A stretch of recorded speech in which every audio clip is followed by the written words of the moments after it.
नमस्कार. आरोग्यशाहीमध्ये मी वैद्य भाग्यश्री आणि मी वैद्य नमिता आपलं स्वागत करतो. आरोग्यशाहीमधलं चौथं अक्षर आहे श. श आहे शास्त्राचा, वेगवेगळ्या आरोग्य परंपरा जाणून घेण्याचा. पाण्याला जीवन असंही म्हटलं जातं, कारण पाण्याशिवाय जीवनाची कल्पनाही आपण करू शकत नाही. पण त्यासाठी पाणी पिण्यापूर्वी शुद्ध आणि संस्कार संपन्न असणं हे सुद्धा अत्यावश्यक असतं. हेल्थ कॉन्शियस असणाऱ्या कोणत्याही व्यक्तीला पिण्याचं पाणी गार असावं का गरम हा प्रश्न नक्की पडतो. विशेषतः उन्हाळ्यात तर हा प्रश्न खूपच अवघड वाटतो. पण मंडळी, आयुर्वेद शास्त्रात प्रत्येक गोष्टीत बॅलन्स राहील असंच मार्गदर्शन केलेलं आहे. सध्या घराघरामध्ये वॉटर प्युरिफायर्स किंवा फिल्टर्स असतात. एकदा का घरी फिल्टर बसवला आणि त्याचं वेळेवारी सर्व्हिसिंग केलं की विषय संपला असा आपला समज झालेला असतो. पण मंडळी, नावाप्रमाणे फिल्टरच्या मदतीने पाणी फक्त फिल्टर म्हणजे गाळलं जातं. यामुळे काही विशिष्ट जड द्रव्य जरी वेगळी होत असली तरी पाणी शुद्ध होण्यासाठी, संस्कारित होण्यासाठी फिल्टर केलेल्या पाण्यावर अग्निसंस्कार होणं हे सुद्धा अगदी मस्ट असतं. कशासाठी बरं करायचं हे अग्निसंस्कार?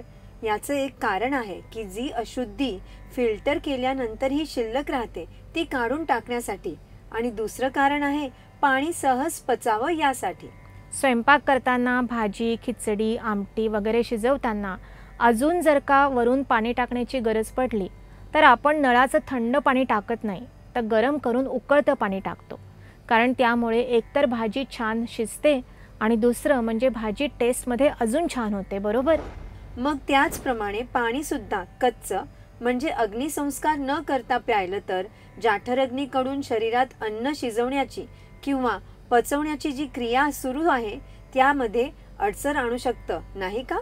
म्हणूनच आयुर्वेदामध्ये सांगितलेलं आहे की कमीत कमी 20 ते 25 मिनटं छान उकळलेलं आणि थोडंसं आटलेलं पाणी गरम असतानाच प्यायलं तर ते 1.5 तासात पचतं. श्रुतशीत म्हणजे असं उकळलेलं पाणी गार करून प्यायलं.